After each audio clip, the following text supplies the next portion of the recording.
Sim. Hoje vai-nos trazer a tertúlia Encontros Improváveis, o grego e a botânica, que precisamente surge de uma colaboração dos últimos anos entre os estudos que realiza ao nível da língua grega e que leciona também, e a investigação desenvolvida na botânica através da colaboração com o nosso querido Dr. Paiva, e por isso, sem mais demoras, ou dou a palavra ao Dr. Paiva se quiser ter algumas considerações, ou passo diretamente à doutora Fátima.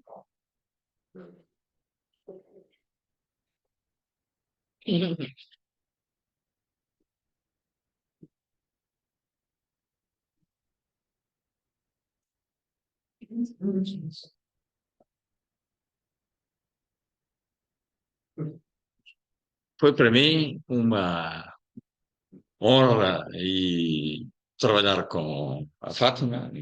Foi assim que nós combinamos de tratarmos. Já não me recordo como é que isto começou. Eu sei que veio ter comigo, mas já não me recordo. Já foi há uns anos. E ela disse que aprendeu muito de botânica comigo. Eu aprendi muito com ela e no conhecimento ah, da botânica antiga, não é? E para mim foi uma maravilha. E depois, ainda por cima, deu-me com também, indicou a outros colegas, alguns até que foram alunos dela, latinistas, que também, portanto, sobre trabalhos com traduções de obras antigas, mas foi, aliás, eu devo dizer que a Fátima, eu costumo dizer que é um caterpillar a trabalhar, é uma coisa, é uma produção que era, eu tinha que trabalhar com quase como um caterpillar também para poder acompanhar, e foi extraordinário, não é?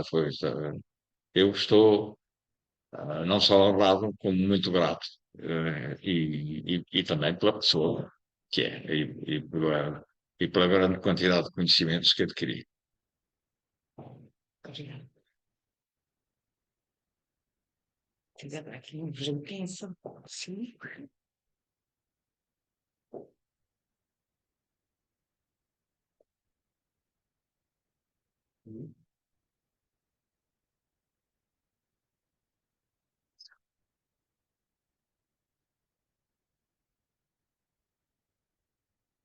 Agora vamos.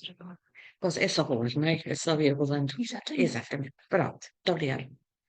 Pois a primeira palavra, naturalmente, é para agradecer aos colegas do Departamento de Ciências da Vida terem-me convidado para participar nesta série de tertúlias, que tem vários objetivos. O mais destacado para mim, o facto de corresponder a uma homenagem que nós prestamos ao Dr. Paiva, que para todos vós é naturalmente um companheiro muito antigo, para mim não é tanto, mas a intensidade com que temos partilhado estes últimos anos repôs de alguma forma esta diferença temporal.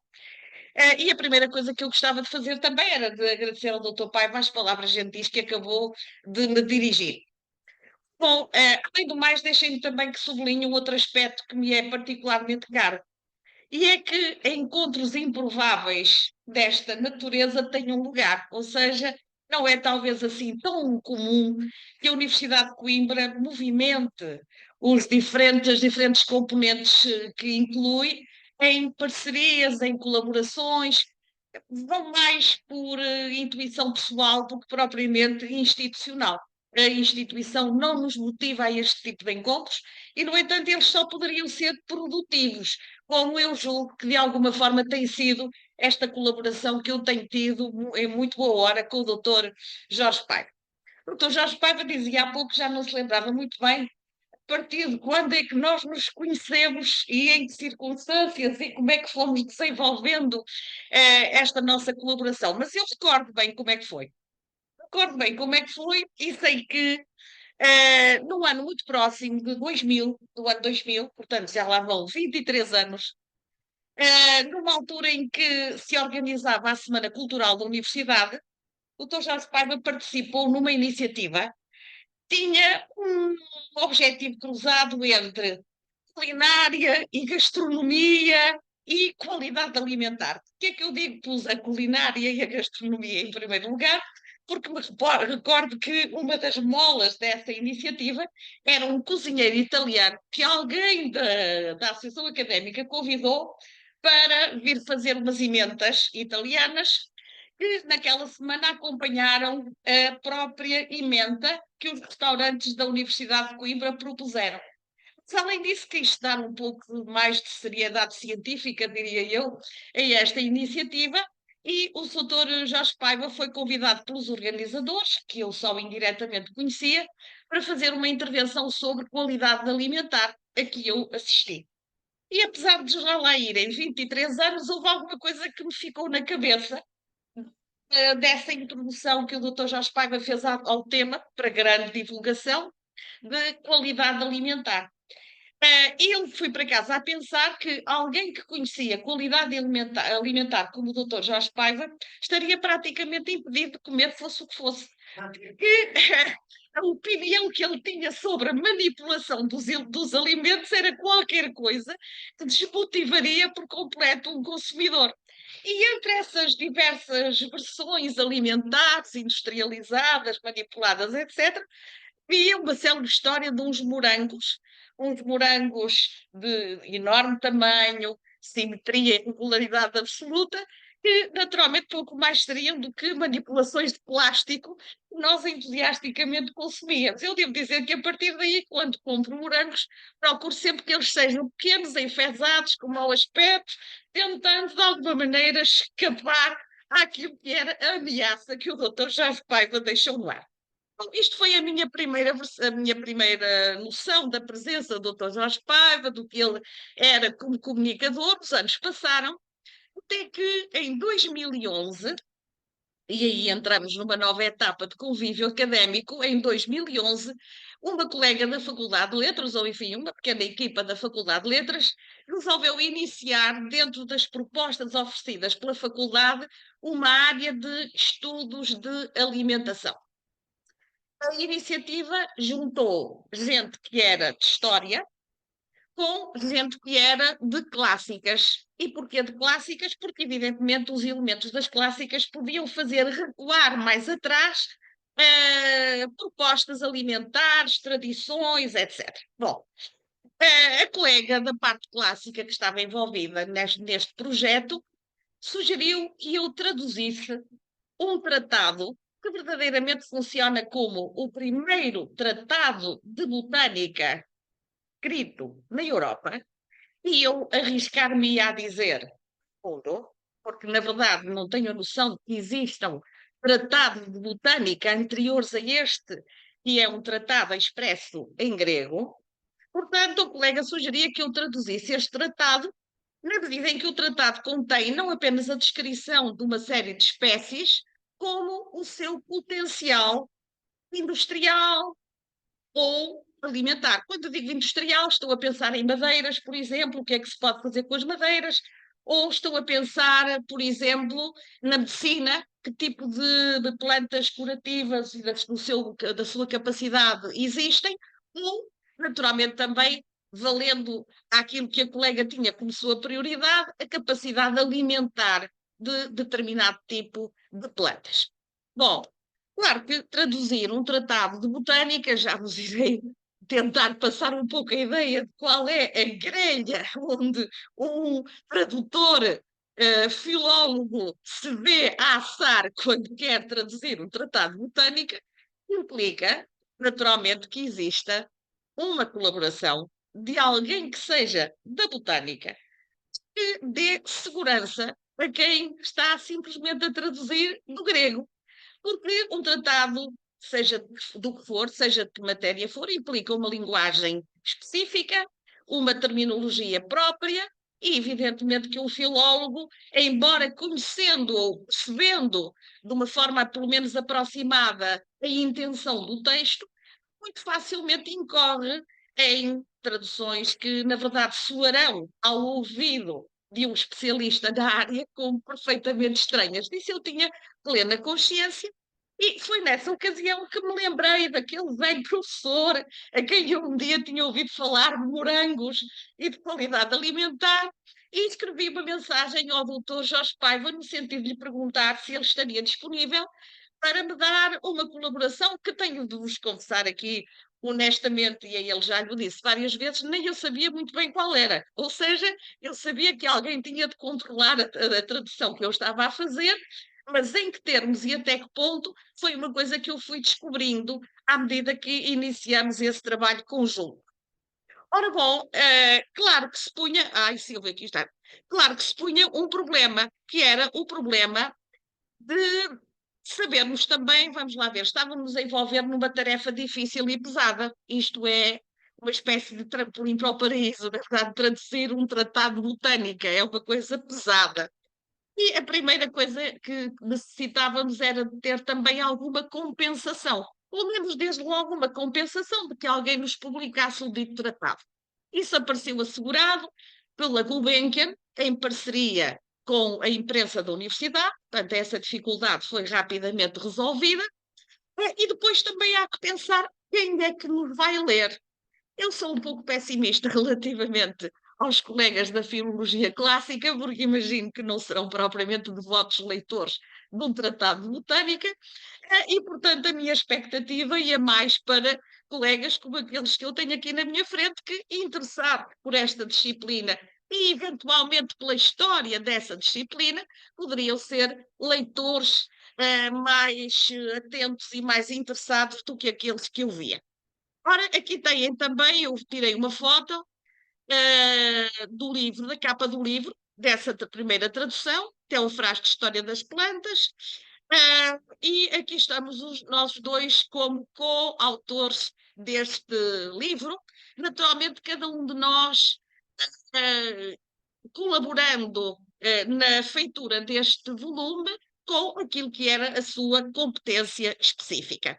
Já agora vou antecipar que esta capa, que naturalmente se deveu à generosidade da Gulbenkian, corresponde a uma foto que o Dr. Jorge Paiva muito amavelmente conseguiu de uma amiga grega que foi ao terreno fazer a foto com as palmeiras Teofrasti que nós queríamos que aparecessem com evidência no livro e que resultou nesta capa que, a meu ver, é bastante interessante. Ora bem, veremos se o dito... Silvia, isto não me corre, se não se importa ficar aqui mais dia. Ah, sim. Bom, para terem uma noção de qual é a significação deste tratado, que eu própria fui descobrindo à medida que ia trabalhando com ele, qual era, no fundo, a importância deste tratado. Estamos a falar de um autor, Teofrasto, que viveu na segunda metade do século IV antes de Cristo. Vejam bem, 21 séculos depois de Cristo, mais 4 antes de Cristo, há 25 séculos, e alguém com a alcunha de Teofrasto, porque esse não era verdadeiramente o seu nome. Teofrasto significa que fala que nem um deus, e foi uma homenagem que alguém lhe prestou, atendendo à boa retórica de que este senhor era dotado, era propriamente o ponto zero do estudo das plantas. Isto é, não começou o estudo das plantas com Teofrasto. As plantas eram, para os gregos da época e das épocas anteriores, uma evidência. Não estranharemos, por exemplo, que os mais remotos poetas, como aquele que dá pelo nome de Homero, ao descreverem sucessivos ambientes, tivessem em atenção o mundo vegetal. Mas, aquilo que um poeta, no objetivo de colorir a sua narrativa, pode dizer do ponto de vista do mundo vegetal, carece de tudo aquilo que uma ciência implica para o mesmo mundo vegetal. Nem é sistemático, nem é preciso, nem é organizado, pode até não ser muito exato, porque aquilo que está em causa não é dar uma informação rigorosa sobre um determinado ambiente, mas colorir um certo tipo de narrativa. Houve também alguns outros pensadores, intelectuais, talvez seja abusivo chamar-lhes cientistas, mas enfim, entre diferente dos poetas, tiveram uma curiosidade semelhante relativamente ao mundo das plantas. E também assim com caráter esparso, com caráter disperso, algumas considerações foram sendo feitas. Eu poderia dizer este foi o terreno frágil onde alguém de alcunha Teofrasto se situou para dar início a uma nova ciência. E ao ler o tratado, que já vos digo, é de leitura, para mim, por exemplo, filóloga, pesada, porque tem muita informação técnica que me escapa um pouco à curiosidade do dia a dia, eu tenho que dizer que o mais interessante para mim da leitura deste tratado foi a ponderação que o autor faz sobre aquilo que é uma ciência. Isto é, consciente de que está a dar um passo em frente no tratamento de matéria botânica, quem pela primeira vez se propõe escrever alguma coisa que seja técnica sobre esta matéria, a primeira coisa que terá de fazer é ponderar o que é uma ciência exige, como é que uma ciência se exprime e criar um vocabulário à medida.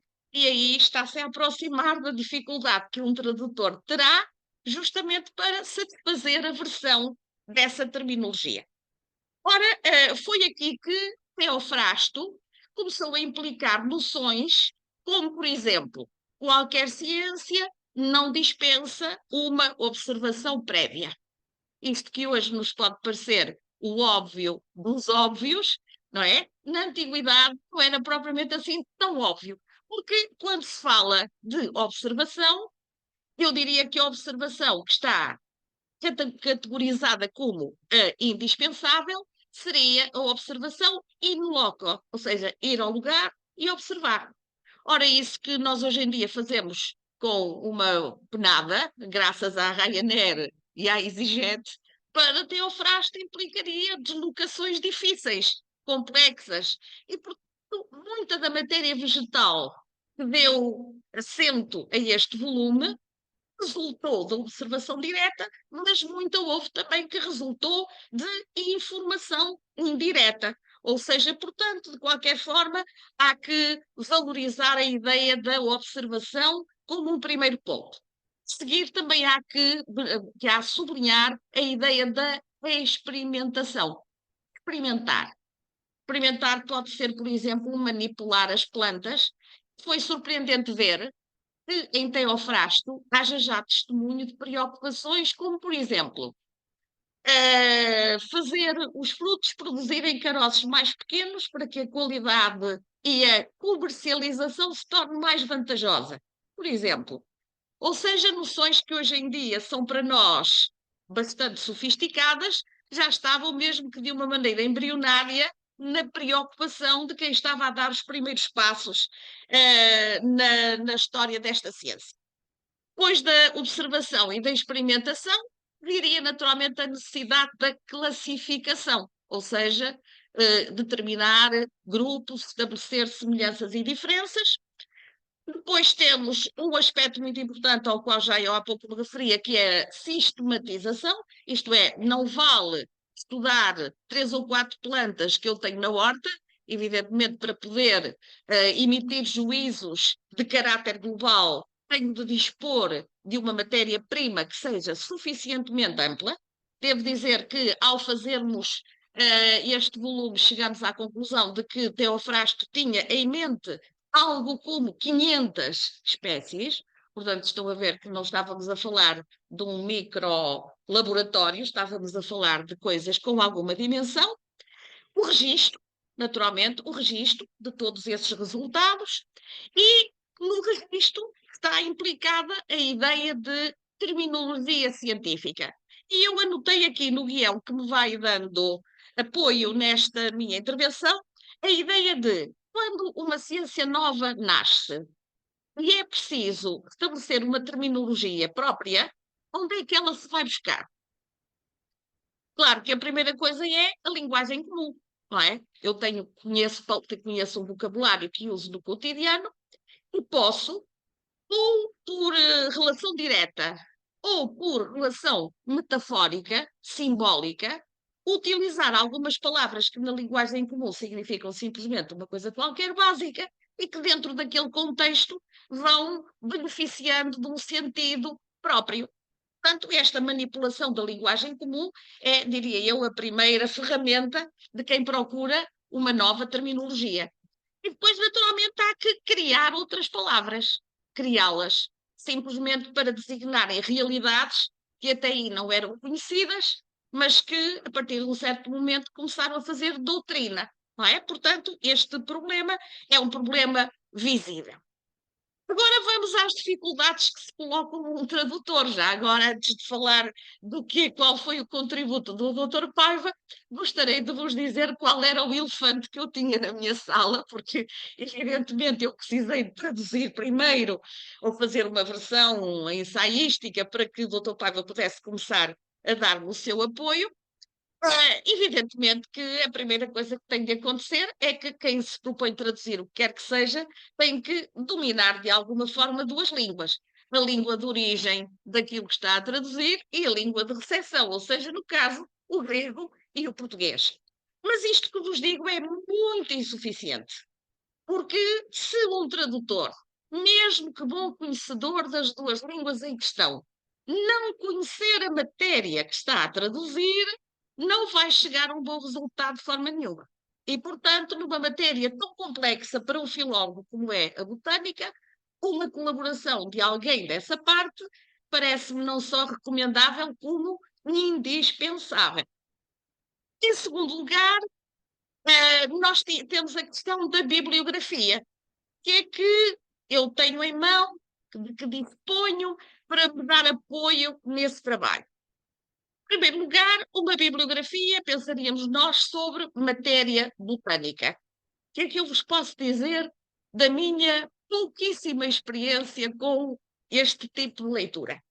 O que vos posso dizer é o seguinte: um livro, um estudo comprometido com uma determinada área científica, com um caráter de média dificuldade, torna-se hermético para quem não pertence a essa disciplina. Ou seja, mesmo que eu estivesse dotada de uma boa bibliografia sobre botânica, muita da informação que ela contém não me é inteligível.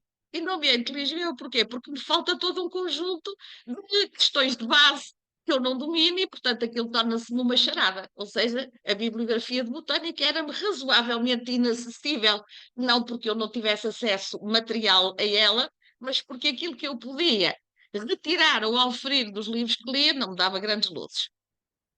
Bom, passemos ao outro lado da questão. Isto é, certamente que já haveria, em Portugal, não. Em Portugal nunca ninguém tinha traduzido Teofrasto. Certamente haveria, como há, noutras línguas, traduções e comentários sobre este autor. Se quiserem, em língua espanhola, em língua francesa, em língua inglesa, em língua italiana, de facto existem traduções deste autor, com alguns comentários. Era a primeira coisa que eu tinha de fazer, naturalmente valer-me dessas edições e desses comentários. Já percebem qual é a dificuldade de eu traduzir terminologia técnica do grego para o português com um intermediário, que é o italiano, o francês, o espanhol, ou seja, eu tenho que descodificar duas vezes. E no descodificar duas vezes, a margem de erro duplica, não é? E depois, em última análise, a questão dos dicionários. Talvez não tenham a noção de que em português não existe ainda um bom dicionário de grego. Os nossos colegas do Brasil fizeram um ensaio que é meritório e que lhes devemos agradecer, mas que não contempla de uma forma total este tipo de exigência muito específica de um certo vocabulário e, portanto, mais uma vez, qual é a solução que temos? Utilizar bons dicionários franceses, ingleses, italianos, que nos repõem aquelas dificuldades a que eu há pouco me referia. Ou seja, é preciso fazer uma tradução intermédia, fazer duas traduções para ir vencendo este espaço.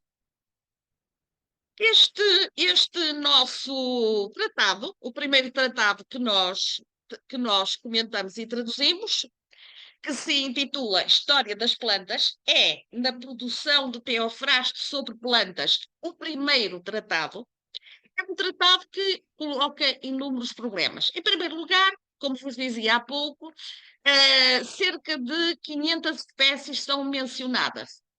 Eu posso me lembrar, por exemplo, de qualquer coisa como 12 referências a cogumelos diferentes ou 10 referências a carvalhos diferentes, para os quais Teofrasto tinha designações específicas e para os quais, naturalmente, eu também precisava de designações específicas. Ora, dispor dessas designações não seria pouca coisa, não é verdade? Teria de ter um auxiliar. Depois temos um outro aspecto muito importante e que enriquece muito este tratado. Naturalmente, as primeiras plantas que estão acessíveis a um grego são as plantas da Grécia, não é? Portanto, em volta, Teofrasto, posso dizer com garantia, correu a Grécia inteira, essas ele conhecia-as de contacto direto, e, curiosamente, há até uma espécie de laboratório botânico que ele identifica com particular atenção, que é a ilha de Creta. Na ilha de Creta existem uma série de espécies diferentes. De resto, a fotografia da capa foi tirada na ilha de Creta, que lhe dão margem para um bom catálogo de uma série de espécies. Todo um outro mundo em volta do território grego que também lhe não é estranho. Em parte porque o próprio Teofrasto viajou por alguns espaços mais próximos dessa franja fronteiriça da Grécia. Mas, sobretudo porque, e não resisto a contar esta história de uma forma breve, porque ela é exemplar do que pode ser a inteligência humana, mas porque a escola à qual Teofrasto pertencia era uma escola fundada por um grande nome de cultura universal que é Aristóteles. Aristóteles tinha sido o fundador de uma determinada escola que dá pelo nome sugestivo de Liceu, o Liceu de Aristóteles. Nesse liceu ensinavam-se as diferentes disciplinas, havia um jardim botânico. Hoje em dia pensa-se que um volume de alunos à roda de 2.000 alunos. E, portanto, estamos a falar não de uma escola, numa escolinha embrionária, secundária, estamos a falar de uma escola distinta, que justifica que a palavra liceu ainda hoje para nós significa alguma coisa em termos de um lugar onde se ensina e onde se aprende. A tal forma foi emblemático esse lugar. Já agora gostava de vos dizer que liceu, na tradição antiga, era apenas o nome de um bairro. Ou seja, a escola recebeu o nome de um bairro. E depois ganhou este suporte de natureza pedagógica, não é verdade? E científica que nós ainda continuamos a dar. Mas, bom, um homem com a dignidade, com o conhecimento, com o saber que Aristóteles tinha, foi a certa altura convidado para uma missão extraordinária de educar um príncipe. Não na Grécia não havia príncipes, nesta altura em que Aristóteles viveu, século IV a.C., mas num reino vizinho, que dá pelo nome de Macedónia, onde havia uma corte com gente interessada, culta, inteligente, e onde o monarca da altura se deparou com a necessidade de educar como um herdeiro da coroa um jovem sobredotado que deu pelo nome de Alexandre, ao qual se veio a acrescentar Magno, como uma vénia excelência deste homem que, tendo vivido 33 anos incompletos, conquistou o mundo conhecido da época. Não foi pequena proeza. Ora, Aristóteles foi convidado para deslocar-se para a corte da Macedónia e ensinar Alexandre, o jovem Alexandre. E entre os dois, como tantas vezes acontece, mestre e discípulo, travou-se uma amizade que deu os seus frutos.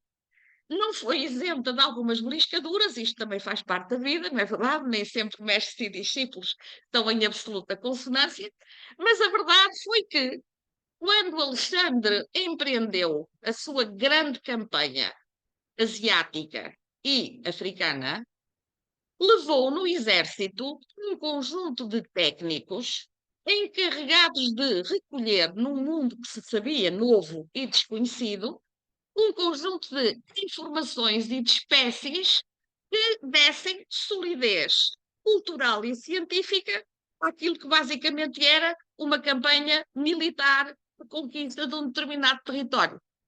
E esses técnicos, botânicos, gente das ciências da vida, biólogos, fizeram a sua colheita e deram para o Liceu, para Aristóteles, para Atenas, os materiais recolhidos, tendo assim que, distância, os cientistas pudessem ir avaliando um conjunto de plantas que constituía uma total novidade para o mundo grego. Claro que estão a ver que esta informação em segunda mão, diria eu, que veio por intermédio destes técnicos, tem em Teofrasto um tratamento claramente diferente daquele material a que ele teve acesso direto. O que é que ele faz? Em primeiro lugar, multiplica-os. Diz-se que, conta-se que, e este diz que, conta-se que é uma espécie de escudo de proteção contra qualquer infidelidade. Ou seja, entenda quem me leia, eu não estive lá nem vi, mas ao que me disseram, não é? Ao que me disseram, a realidade é esta. Pois, para tornar aquilo que não se viu em palpável, tendência de Teofrasto é fazer comparações. Imaginem, por exemplo, uma planta que se parece com a nossa pereira ou que se parece com a nossa oliveira, e isto quando não há outra maneira de tornar visível de alguma forma uma realidade distante, é pelo menos uma pista. A verdade é que, à custa dessa colaboração de Alexandre e dos técnicos que seguiam no exército da Macedónia, o Liceu enriqueceu muito o seu conhecimento, eu diria mesmo o seu arquivo de plantas. Ora bom, julgo que basta de vos dar as dificuldades que eram as minhas, para passarmos agora a ver em que é que o Dr. Jorge Paiva colaborou na solução destas minhas dificuldades.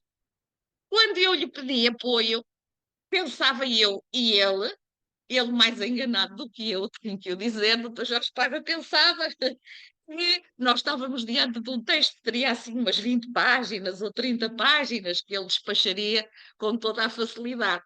Não se tinha dado conta de que a obra de Teofrasto tem 10 livros, ou seja, é um volume que resultou em qualquer coisa como umas 300 páginas, e, portanto, não estava nos planos dele, naturalmente, no início. E eu, pela minha parte, também, na minha santa ignorância, o que é que eu pensava? Eu pensava que o Dr. Jorge Paiva teria, por intervenção, verificar se aquilo que eu traduzia correspondia à verdade. E quando eu digo corresponder à verdade, vejam, por exemplo, uma situação como esta. Teofasto é muito descritivo de determinadas plantas. Dá um nome e depois descreve. Esta planta tem a raiz não sei quê, as folhas não sei quanto, o tronco assim, por aí fora. Agora imaginem o que é que significaria se uma coisa não coincidisse com a outra. Ou seja, de repente eu traduzia mal a designação da planta e depois fazia uma descrição que se tornava incompatível com a designação que eu tinha arranjado. Isto, evidentemente, tem que ser controlado por alguém que, além de verificar da compatibilidade da designação com a descrição, tenha, por exemplo, em atenção coisas como estas. Estamos a falar de plantas que são do mundo mediterrâneo? Isto é, quando encontramos as designações, elas são compatíveis com o mundo mediterrâneo? Elas são compatíveis com a época da qual nós estamos a falar? Evidentemente, tudo isto é uma matéria que só mesmo um técnico pode desbravar. Depois, temos uma outra questão, que é algo para mim completamente desconhecido, tem a ver com aquelas designações em versão latina que identificam internacionalmente as diversas espécies. Eu nunca tinha ouvido falar de semelhante coisa e, portanto, fiquei muito surpreendida quando o Dr. Paiva me disse que para distinguir com precisão espécies ou subespécies umas das outras, Sendo que na tradução, para se tornar ágil o texto, eu iria usar palavras da linguagem comum, corria o risco de estar a confundir espécies com espécies. A única forma de não estabelecer estas confusões era fazer notas, incluindo as tais designações latinas. Bom, claro que este foi um aspecto que o Dr. Paiva imediatamente assumiu como sua tarefa, não é? Identificar as plantas e acrescentar-lhe as versões latinas que as designam especificamente, que resultou depois em quê? Em índices. E nunca é demais salientar a importância desses índices. O primeiro volume, A História das Plantas, tem 100 páginas de índices. O que é que está contido nestes índices? Eu limitei-me a fazer os índices que implicariam a tradução do grego para o português. O Dr. Paiva fez o restante, ou seja, as versões latinas das plantas, e isto resultou num enorme corpo que está acrescentado no volume, que é de uma enorme importância. Uma enorme importância porquê? Como há pouco o Dr. Paiva dizia, há neste momento vários colegas a traduzirem tratados de botânica, de latim, sobretudo de latim, já não propriamente de grego, mas de latim. Ora, esses colegas beneficiam de haver uma tabela já pré-estabelecida e controlada pelo Dr. Paiva, que lhe serve de base para evitarem erros que eu mesma dei antes de beneficiar da existência de uma tabela como esta. Portanto, foi um trabalho que não apenas beneficiou o nosso volume, como de alguma forma está disponível para outras pessoas que traduzam trabalhos da mesma área e que têm já ali assim uma tabela a cumprir. E por fim, como já referi, bem ao Dr. Jorge Paiva coube escolher imagens para ilustrar no volume algumas espécies. Se fossem só aquelas lindas flores que a mim me enchiam os olhos e que seriam graficamente muito bonitas, mas fossem plantas que efetivamente ilustrassem aspectos essenciais da matéria botânica de que o volume trata. Pronto, esta foi uma tarefa. Quanto tempo é que isto nos demorou? Uns 3 anos. Uns 3 anos. Nesses 3 anos sofrimos muito, penamos muito, foi preciso procurar muita coisa, mas convivemos muito, rimos muito, fizemos bons almoços, bons convívios e, portanto, esses anos foram, na verdade, um prazer. Um prazer tal que, quando acabou o trabalho do tratado, eu pensei, bom, agora precisamos de arranjar uma motivação para não deixar cair os nossos almoços. Bom, o nosso amigo Teofrasto tem um segundo tratado, que desta vez dá pelo título de Causas das Plantas, aqui está a capa desse outro volume, que foi encontrada na internet pelo Dr. Paiva, uma capa toda solidenta, com naturalmente uma paisagem grega, e este outro tratado, que não é menor do que o anterior, portanto, tínhamos 3 anos de almoços garantidos quando nos lançamos a esta nova tarefa, em que aquele difere do anterior. E isso também é curioso. Reparem que agora já não se trata de classificar e catalogar plantas, isso era um trabalho que já estava feito no tratado anterior. Qual foi a matéria à qual Teofrasto veio a dedicar-se nesta segunda fase? Reprodução e desenvolvimento das plantas, por exemplo, as épocas próprias para o plantio e para a colheita, preparação do solo e as ferramentas a usar, as moléstias, os aromas e paladares das plantas, ou seja, estamos numa outra perspectiva que ensina a explorar, no bom sentido, as plantas, não é? O que se pretendeu aqui foi dar sugestões sobre a forma de cultivar, a forma de comercializar, a forma de proteger as plantas. Porque esta ideia de que as plantas são vítimas da gula humana e que a exploração económica de um determinado terreno vai dando cabo do planeta não é uma novidade. Teofrasto já tinha esta preocupação e posso muito rapidamente dar-vos um exemplo que ele utiliza para mostrar como estavam a ser mal usados os recursos.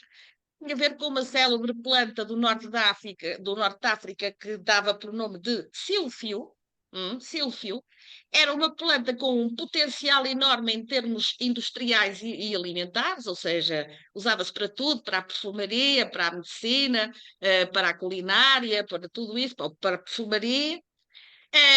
Tinha uma saída comercial notável e em nenhuma outra parte conhecida o sílfio atingia o mesmo valor comercial que no norte da Líbia, era daí que ele vinha, e tal foi a exploração que foi feita sobre esse sílfio em termos comerciais que o sílfio simplesmente desapareceu da face da Terra.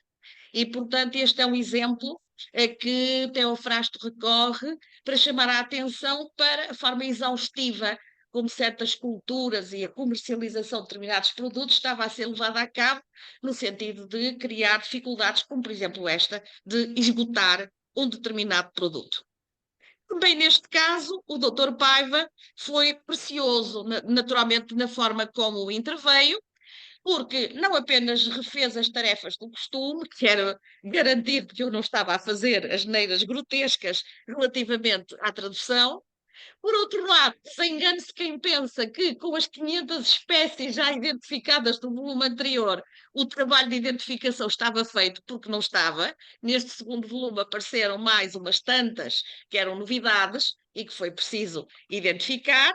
Naturalmente, foi preciso complementar os índices perante as novidades encontradas, e desta vez, além das designações latinas, além dos índices, o Dr. Paiva colaborou também com um capítulo no estudo introdutório, que sempre se tinha feito em traduções desta natureza, e eu até transcrevi aqui o título que ele deu ao capítulo com que colaborou na introdução a este volume, a identificação da biodiversidade, algumas dificuldades terminológicas, naturalmente temperando um pouco a questão botânica em si mesmo, com as dificuldades que eu tinha tido e nas quais ele tinha intervindo em encontrar uma terminologia própria.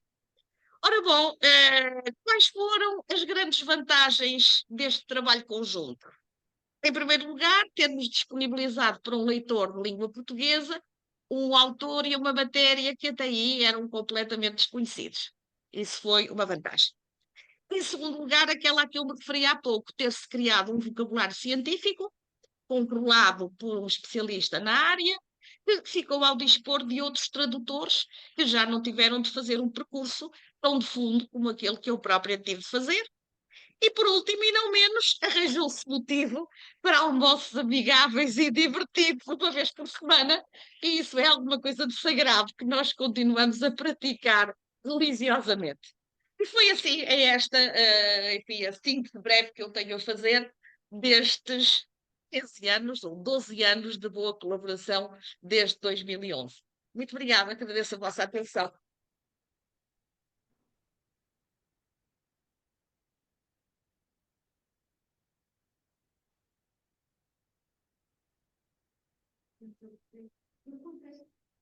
À vontade, faz favor, porque eu souber responder. Sim.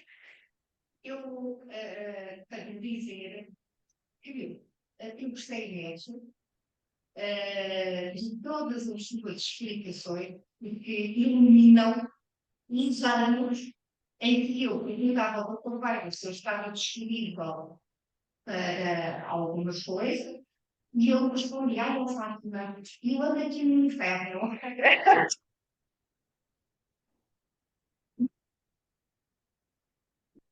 Tá? Enfim, mais se acaba. Não, e depois não quis dizer. E então, o Bélgica, o primeiro notícia aí, sempre podiam citar as pessoas, também, praticamente, no livro, tinha que se passar logo. E eu devo dizer que faço parte, então, desse grupo de botânicos, e efetivamente, não é um livro todo. E fiquei, naveguei por todos aqueles conceitos, alguns de tão estranhos, são modernos, sobre é como a primeira pessoa olhar para as coisas com os olhos bem frescos. e vi a ciência a aparecer, não é? E gostei mesmo. Aliás, como botânica, como taxonomista, pois com certeza que eu sei que o trabalho que é o frasco, mas efetivamente, enquanto não li a sua tradução, aliás, a tradução que depois, não tinha percebido da extensão do trabalho que é o Freire. E que é realmente muito interessante esse aspecto de eu não vi, mas o outro viu, e a interpretação para o outro ver isto é realmente. Mas eu devo dizer, só que eu dei um vou gargalhar com você, por incrível que possa parecer. E esse aspecto da experimentação foi levado às últimas consequências, nunca vi dinheiro. E eu dei uma boa gargalhada, porque no livro, o Teofrastos escreve que 5 doses matam.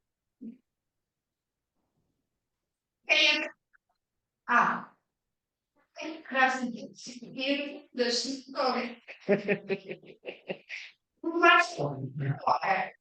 De precisar da bom, demora mais tempo a matar. Bom,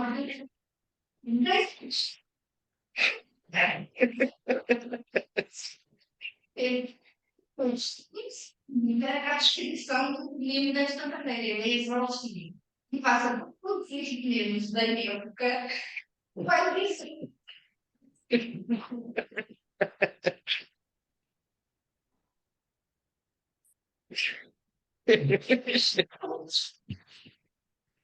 Não é? Tá. Mas mata o homem. Não é? Mata o homem. Os escravos é que não terão dado cabo. Que foi muito espetacular.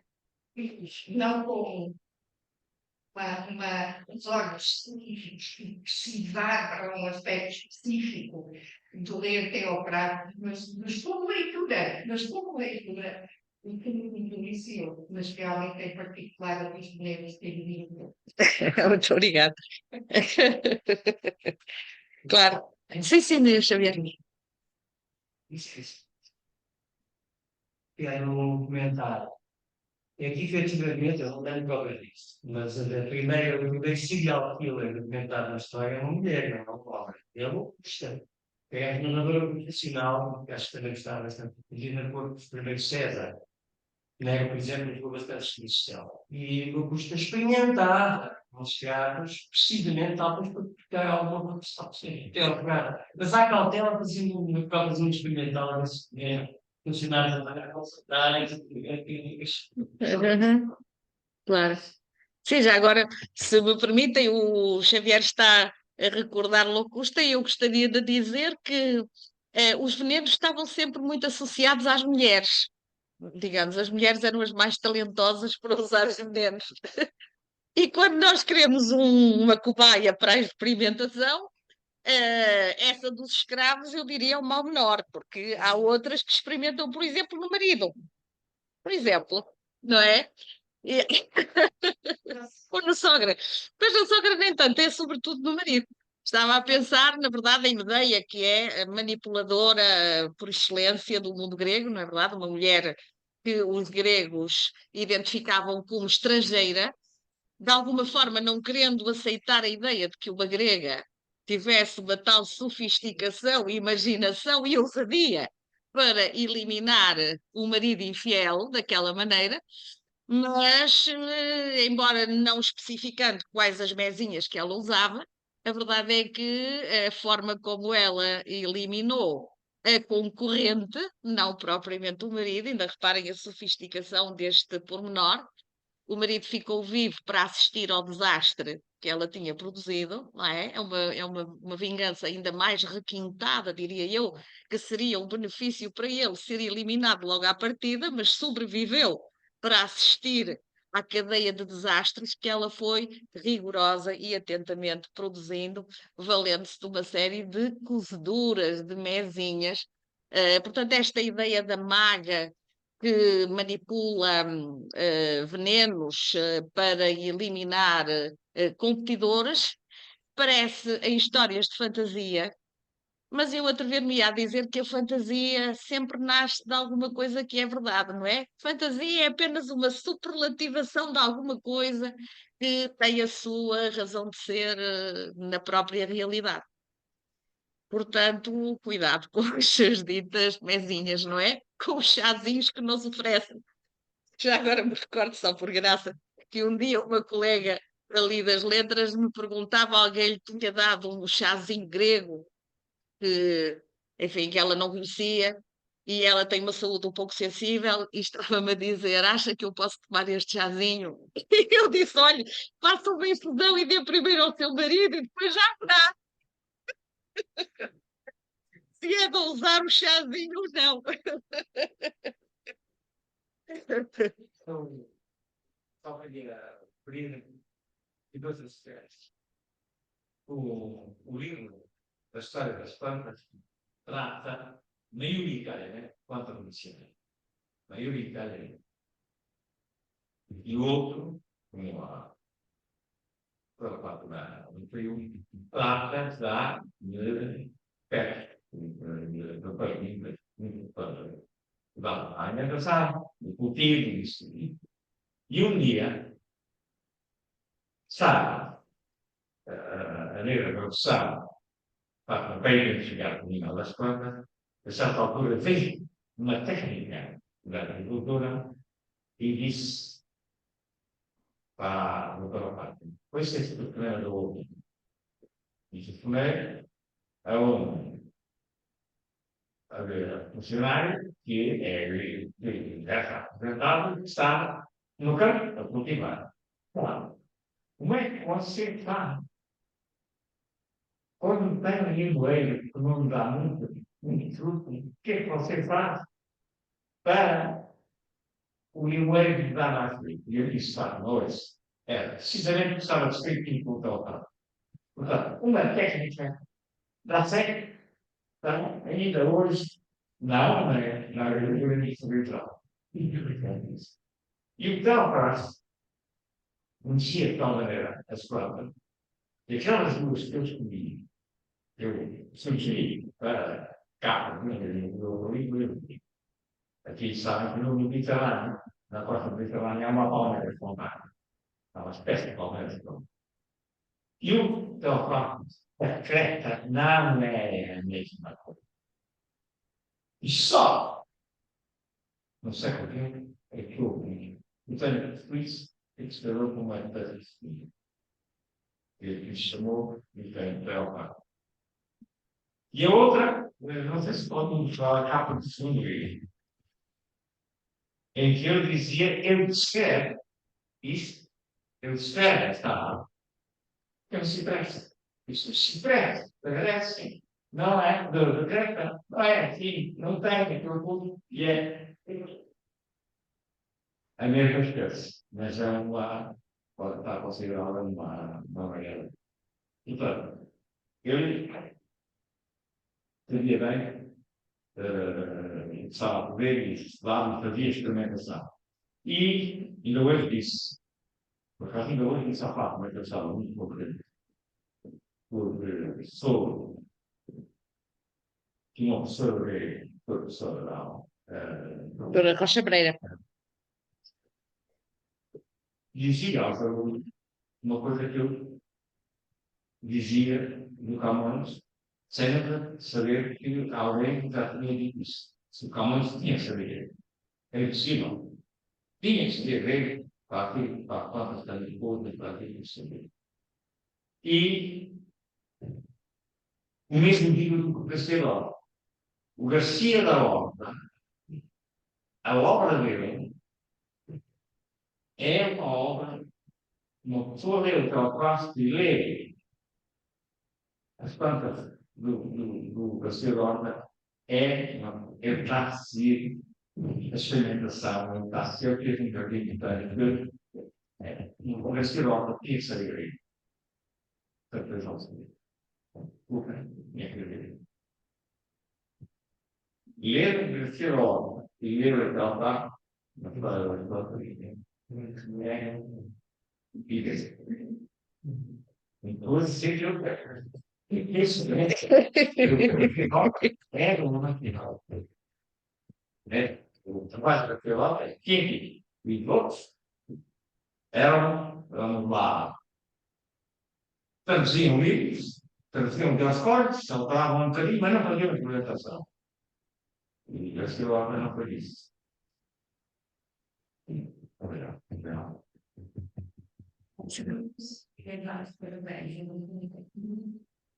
Mas como nos transmitir todo este trabalho de programação a um tempo. E o Ministério de modo, eu fui acompanhando também. Eu fui uma vez que estava a ter, nada, qualquer livro da tradução e tal. Eu tive a mesma sorte da minha vida, que eu também não sei como é que falava, eu não conheço,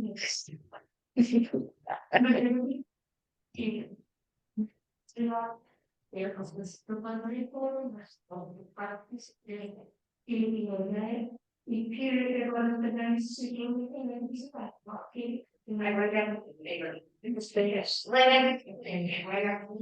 para finalizar, não talvez algumas coisas que fizeram, e tudo que envolveu, desde a amizade, que continua, que também o próprio espírito de dessa própria visão, a nível do que teve que conhecer, e nós nos obrigaram também. Muito obrigada, Isabel.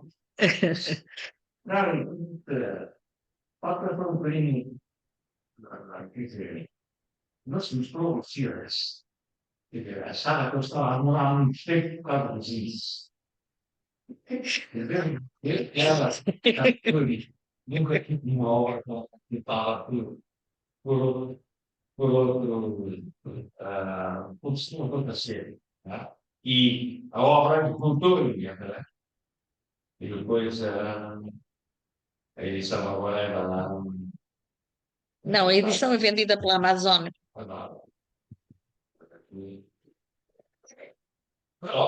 Sim.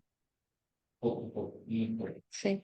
Não, devo dizer que até tem alguma graça, porque de vez em quando eu recebia mensagens de uma outra pessoa a pedir-me uma informação botânica. Porque imaginem, eu estou muito calada.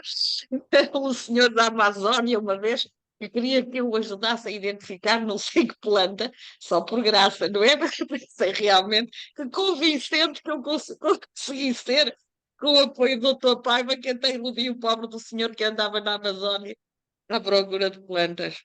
Não, eu gostaria de dizer, já agora, se me permitem, relativamente ao Dr. Paiva e àquela questão que a doutora Fátima há pouco levantava, quem precisar de um colaborador competente, disponível, generoso no seu tempo, e agradável no convívio, naturalmente o Dr. Paiva acho que não tem qualquer tipo de concorrência.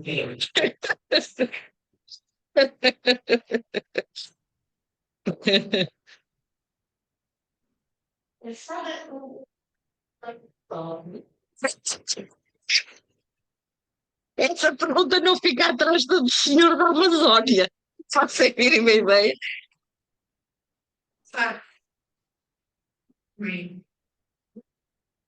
Que dosagem será esta, não é?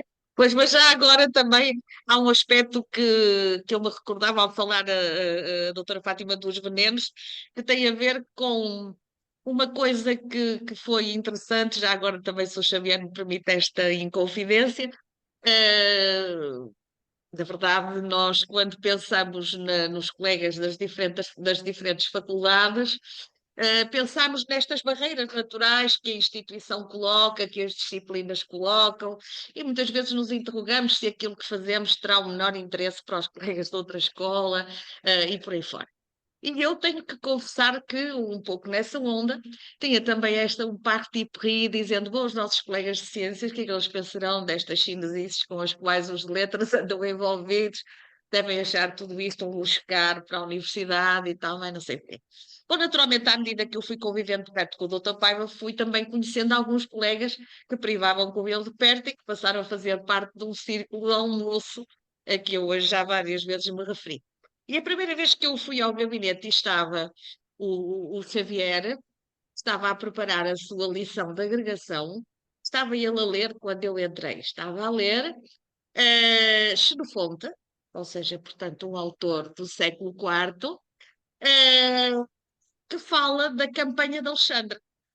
E como Alexandre, isso também é visível através de Teofrasto, Alexandre e o seu exército deparou-se com todo um mundo de cultura, de fauna e flora, digamos, de ecossistema completamente diferente daquele a que ele estava acostumado. Porquê é que o Xavier trabalhava com Xenofonte? Porque estava a trabalhar com plantas tóxicas.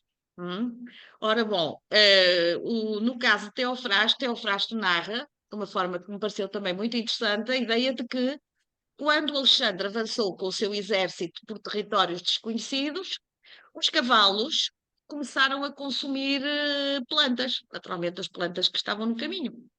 E alguns deles morreram, ou seja, não havendo qualquer noção de que as plantas eram tóxicas, naturalmente elas foram, não sei com que dose, suficientemente tóxicas para eliminar alguns cavalos. Mas à medida que o tempo foi passando, o organismo dos cavalos ganhou imunidade e as mesmas plantas deixaram de ter um efeito tão nocivo como aquele que tinham à partida. E isto, mesmo sem qualquer explicação muito técnica, foi alguma coisa que observadores atentos, não é? Porque, na verdade, desprovidos de uma instrumentalização muito sofisticada, a ciência baseava-se em quê? Essencialmente na observação e na pouca experimentação que era viável, percebeu-se, apesar de tudo, que os organismos iam criando anticorpos, algumas defesas naturais, e, portanto, aquilo que num primeiro contacto era letal, passava a fazer um pouco parte do convívio alimentar de uma determinada comunidade. Portanto, são ideias que a ciência moderna naturalmente já assimilou por completo, já não causam surpresa a ninguém, mas é de certa forma interessante ver onde é que vai buscar-se um filão, onde é que essas primeiras impressões se cativaram e em que contexto. E o contexto é, naturalmente, um contexto de deslocação e viagem. Digamos que a deslocação e a viagem, não é? O sair do seu ambiente e o contactar diretamente com realidades distintas é evidentemente uma escola fundamental para fazer que a ciência salte, não é? E esse é também porque Teofrasto e Aristóteles tiveram uma vida um pouco errante, até por uma razão que também pode ser interessante mencionar, por uma razão política. Porque vejam uma coisa, como eu há pouco dizia, Aristóteles foi professor de Alexandre e, portanto, tinha um convívio muito próximo, pessoal, direto com o rei da Macedónia, que foi simpático e interessante até ao dia em que o rei da Macedónia ocupou a Grécia e passou a ser o ocupante. E no dia em que o rei Alexandre conquistou a Grécia, Aristóteles não pôde retirar grandes vantagens dessa amizade, bem pelo contrário, não é? E, portanto, acabou por ter que se exilar de Atenas.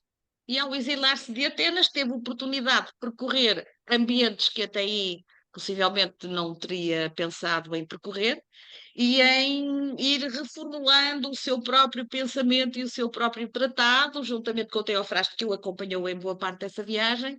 Portanto, uma viagem que foi forçada por razões alheias à vontade de qualquer um dos dois, mas que, do ponto de vista científico, reconhecidamente foi benéfica, porque os pôs em contacto com regiões que até aí não faziam parte do seu mapa conhecido. Como é que foi? Bom, eles primeiro estiveram nas ilhas, estiveram em Eubeia, porque Teofrasto era originário de Eubeia, e, portanto, regressar à casa-mãe era naturalmente um exílio natural.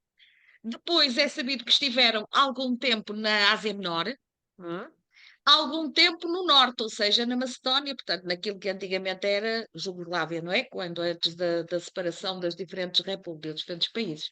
Portanto, este é um passo que foi importante porque os obrigou a ir um pouco para além daquilo que era o mundo grego no seu contorno imediato e que foi acrescentando não apenas novidades, como a verificação de novidades que tinham chegado por via indireta e que finalmente estavam disponíveis e próximas.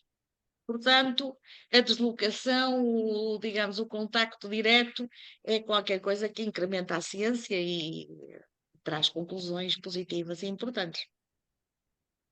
Se me permite, eu só queria tratar do ponto da reflexão, que é uma reflexão minha e pode ser uma reflexão minha.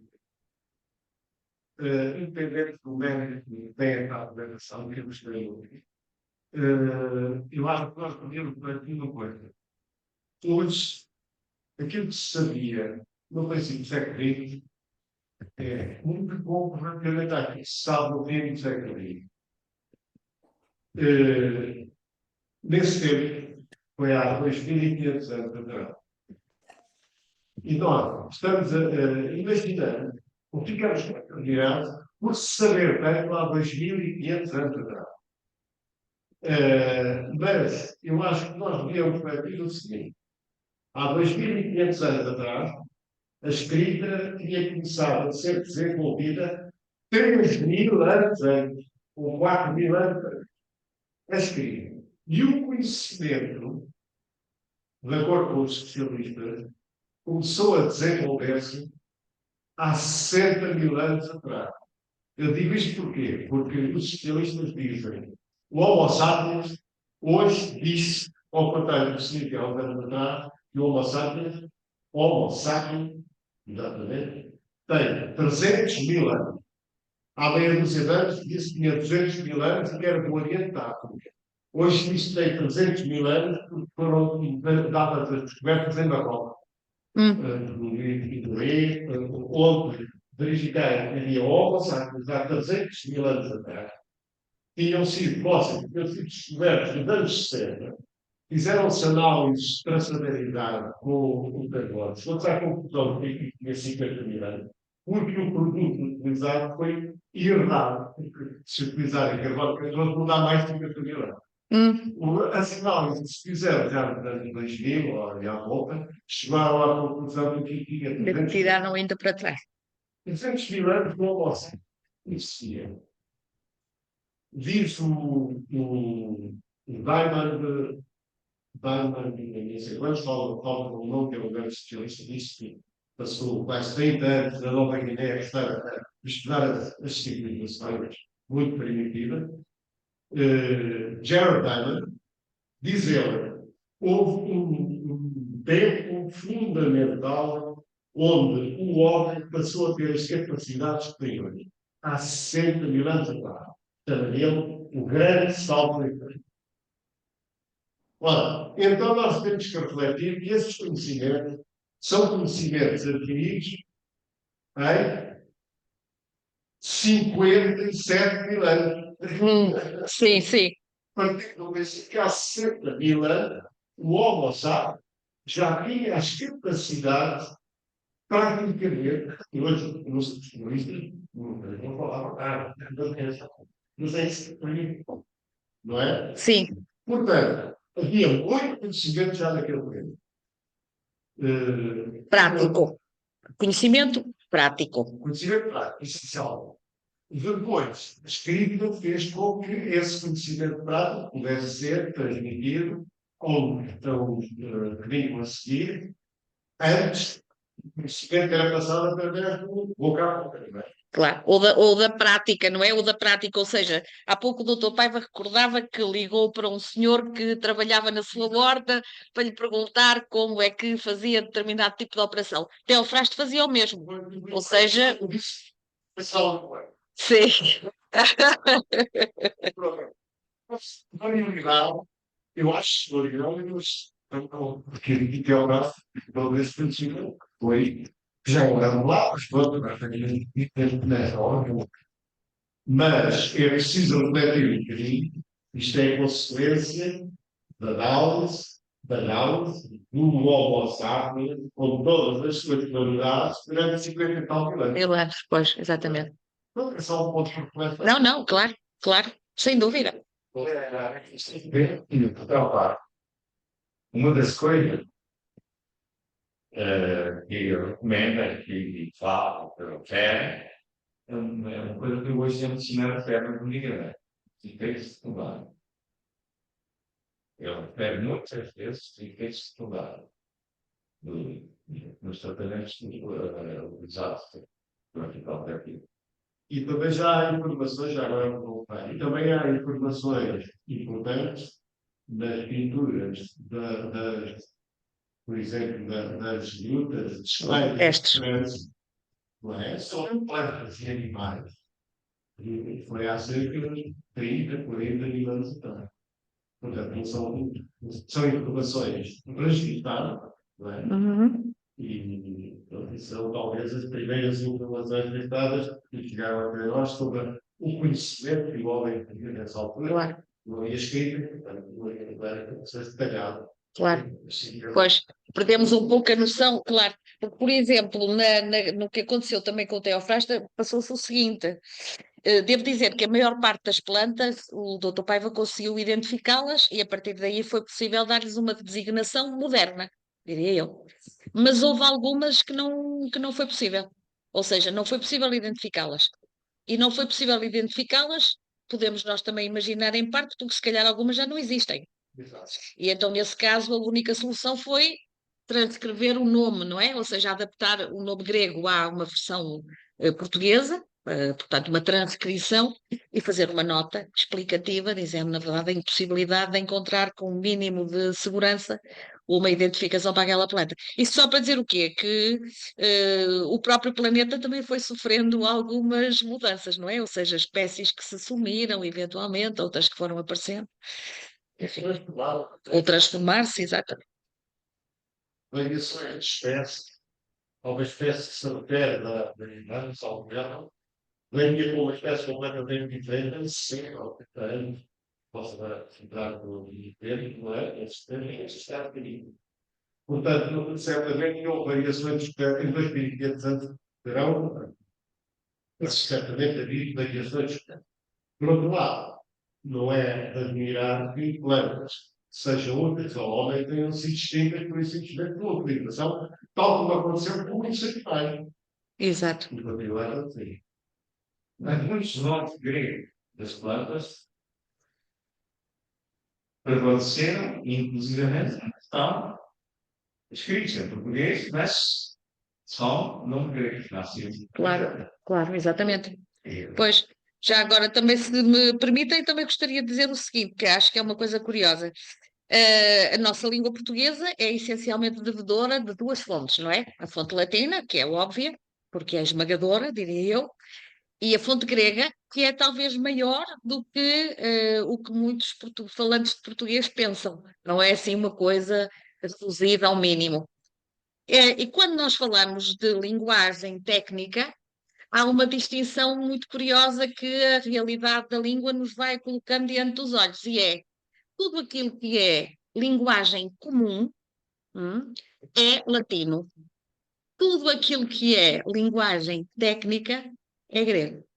Ou seja, na verdade, a colaboração que cada uma das línguas dá tem um nível completamente distinto.